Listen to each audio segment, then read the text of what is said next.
Hello everyone and welcome back to Wonder Faith. I'm Anthony Bush and today we do our 10th on subjects video. So we've made it to 10 now. Big congratulations to us. Hopefully there'll be many more, but today we're going to talk about a very big topic, and that is love.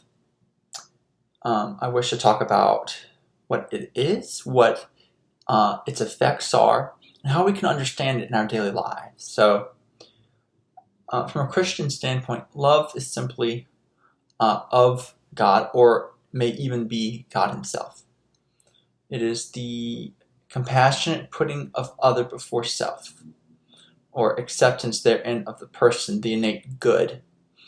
And so with that understanding, we can talk about it in modern context. So many today will reduce love down to its biological components, that it is the response to certain chemicals in the brain being released, and that euphoric feeling that one gets when spending time with another or in an awe-inspiring experience is basically all love is. It is the collection of chemicals that causes the reaction in the person.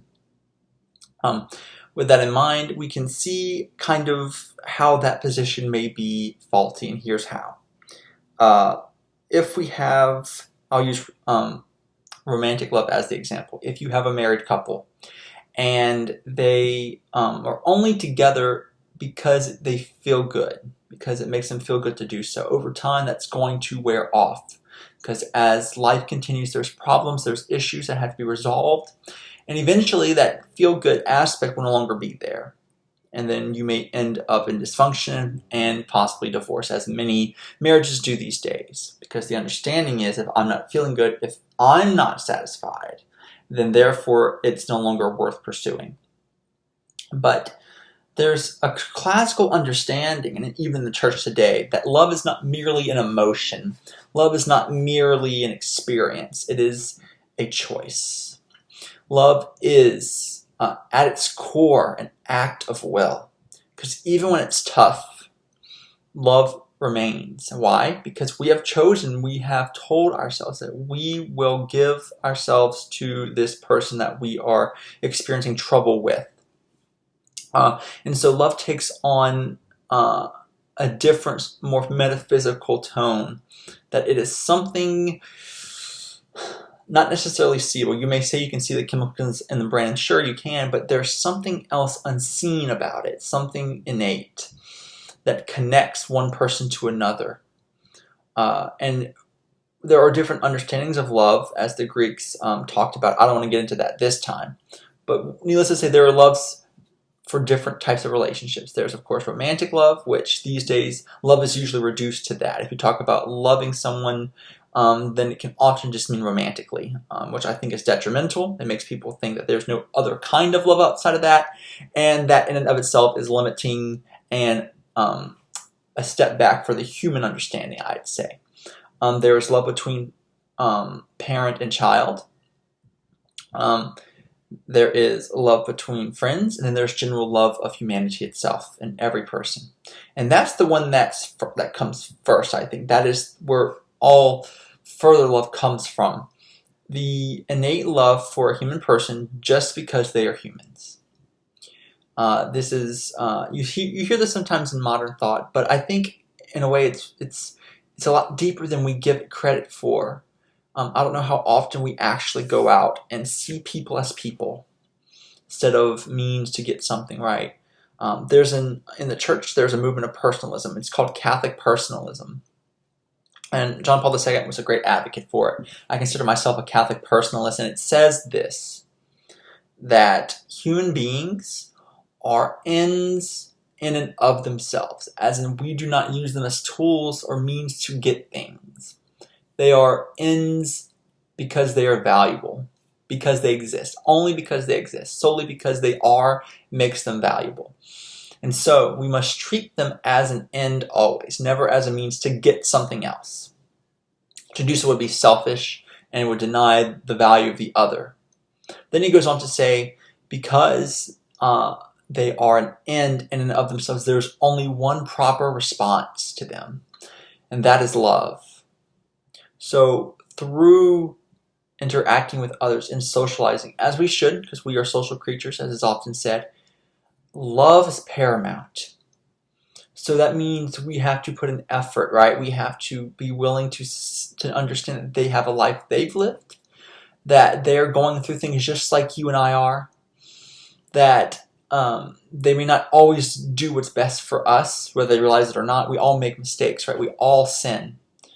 But they are still here, and they are still worthy of compassion, of mercy, and our time even. So much of our time is taken up by trying to provide for ourselves and our immediate families. We have jobs, we have school, and all these things work and work and work. And work is good, but it cannot replace the human encounter, nor can it circumvent it. So we can't just go into a workplace and see everyone as worker bees, and therefore we're not going to treat them with respect and kindness because they're just there to do a job and so are you. But there is an understanding that if we always have an opportunity to treat them as people, that we should. That's the first level of love. Going forth from that, in our lifetime, we will be exposed to only a small portion of the human population that will exist from the beginning to the end of time. And all these people are opportunities for us to become better people, as well as help others be better too. And I believe that God gives us certain people in our lives that we are entrusted to and that are entrusted to us, and it's mutual. It's like we've ended up, regardless of the circumstances of all the years that humans have existed in all the places around the world, in this moment, I'm here and so are you. And the odds are astronomical, but here we are. And these people are going to walk with us on the journey of life. They'll come and go, I'm sure, but those that are closest to you, I would hope, would last a lifetime, whether that be your spouse or your close friends and your family. But these people we have are special because they're the ones that we can make a difference for. It's also said, I think Pope Benedict said it, that the ultimate way that humans come to understand themselves and who they are, their identity, is being a gift of and to themselves. So like we don't learn anything unless we are selfless and do for others. We can't just be all about us. Whether you're a Christian or not, there's a tendency for us to tell ourselves a story that we need to do what's best for us. And so we alienate other people. And so we can't be doing that, firstly because it will hurt ourselves, because loneliness, isolation will ensue.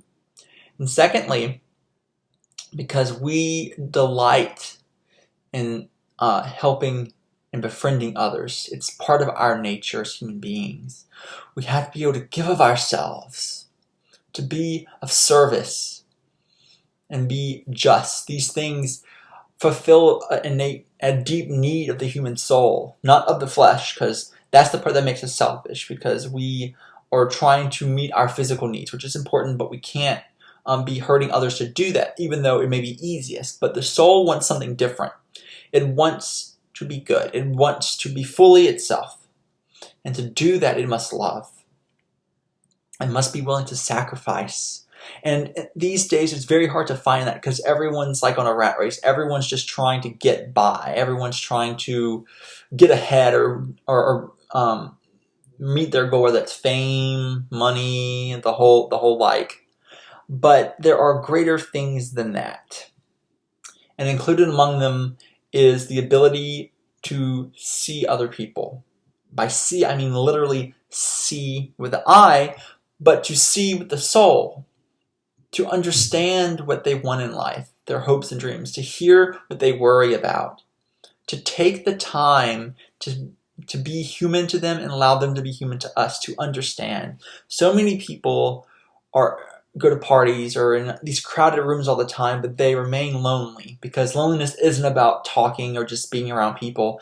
It is about taking the time and being courageous enough to be vulnerable and open to them, to give a care for real, to take the time And so it's hard in these days and times because that's not what is rewarded, right? That's not what is important. What's important is making networking connections so that you can get a better job or maybe save a favor for the future, right? It's all about trying to help each other in a materialistic way. But there has to be time where we put that aside. It's not about what am I going to get out of this. It's not about that anymore. It's about the person in and of themselves, the innate value that you and I have. Think about that. Because God created us, we are each valuable. We are each capable of great good. And we deserve the dignity of that. And because we have it ourselves, we have to reflect it and see it in others too. Some people don't know that they're valuable because they were never told they were. Perhaps they're told their values based on how hard they work or how good their grades are or how happy they can make others. And those are lies because we don't have to ask for love only if we provide a service. That's a lie. Rather, love is provided freely. And through the free giving of love, of self, others see that it's possible, that this is what real love is. This is what true kindness is. And when we freely give of ourselves, they feel that they can truly finally be who they actually are. Because they realize they don't have to pretend to be something to get it. And then they'll give it too. It just takes time. It takes patience, that they will soon see that they have the ability themselves to selflessly give of themselves. And not because they want anything, but because they delight in doing it.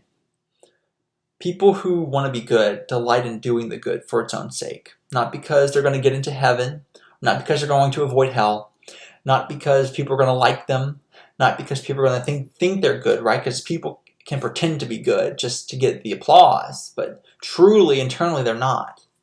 Because appearances can be quite a lie. But if we pursue the actual thing, the actual good, the actual love, then life can be vibrant. It can be illumined and joyous. It's like going up on a mountain and it's cold, but you breathe in the fresh air and it's invigorating. It's refreshing because we've been so used to this polluted air and we just settle for it. But we can climb the mountain and we can move above all that and see from the mountaintop what's around us, the beauty of it, the whole.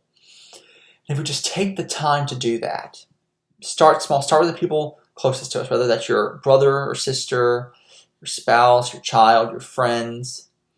Take the time and start with them. Because we can get complacent, like we just kind of put each other off. Or we may just kind of close ourselves off. We don't realize we do it, but it's just easier that way sometimes. But if we try to intentionally love and make our relationships intentional, then the good springs forth from that. Because two people together aiming for the good, aiming for what is correct and right, can illumine one another, can help one another get to the better. And in it is always love. It's always selfless giving. It's not a transaction. It's not how much love do I give you so you can give it back to me. I have a constitution on this in the orders we'll get to eventually about the transaction of love. But it's all at this point I just want to talk about the openness and the will of wanting to be there for others. Even when they annoy you, even when you see a dark side of them, it doesn't matter. Because they can become better as long as they know that they can be loved and that their worth is not contingent on their actions. There have been people throughout history who have completely denied their worth, and these have been people who have killed others or harmed themselves because they haven't realized. There are some, of course, we have to assume who have chosen it of their own free will to be evil and knowing the consequence, knowing that what they're doing is egregious. But we can't judge who that is. That's not our place. All we can do is know for ourselves that the pursuit of love is possible. And as we pursue it, we come to understand truly what is good and right and what can bring us to happiness, to that eudaimonia, that flourishing, that becoming what we were supposed to be. And so too we can help those closest to us to do the same, if only we take the time to do so. So that is it for this episode, just a general talking about love. And I will see you next time. May God be with you and bless you. And may you find final victory in Christ.